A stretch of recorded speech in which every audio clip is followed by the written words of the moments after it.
Welcome to today's market report. MSCI's Global Equities Index lost ground on Wednesday after weaker than expected overseas data and as investors monitored a heating up of American-Chinese trade tensions while they awaited upcoming US economic data and second quarter earnings.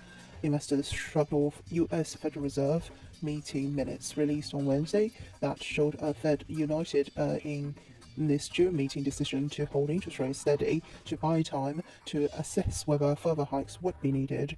Minutes also showed most members expecting more policy tightening eventually. If we continue to see a cooling off of the inflation, there may not be any further rate hikes, but nothing to that end was disclosed in the Fed meeting. We will have much more sense after we get another major data point on Friday with the jobs report and the inflation data next week. Putting a damper on equities overseas was the release earlier of a survey showing China's services sector, which had rebounded since the lifting of COVID-19 lockdowns, expanding in June at the softest pace in 5 months, adding to signs of a faltering recovery in the world's second biggest economy.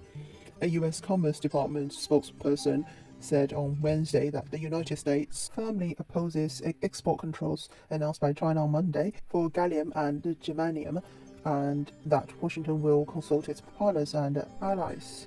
Companies were racing to secure supplies ahead of a 1st of August deadline after China's abrupt decision to restrict exports of two metals widely used in semiconductors and electric vehicles. If you look at the global level, all the things that came out showed you that growth is still slowing, and you have the geopolitical backdrop between the US and China. That's going to be a bit of a headache. The dollar index rose 0.272%, with the euro drop to 108.53, sterling is at 127. This is today's market report. Thanks for listening. We'll see you next time.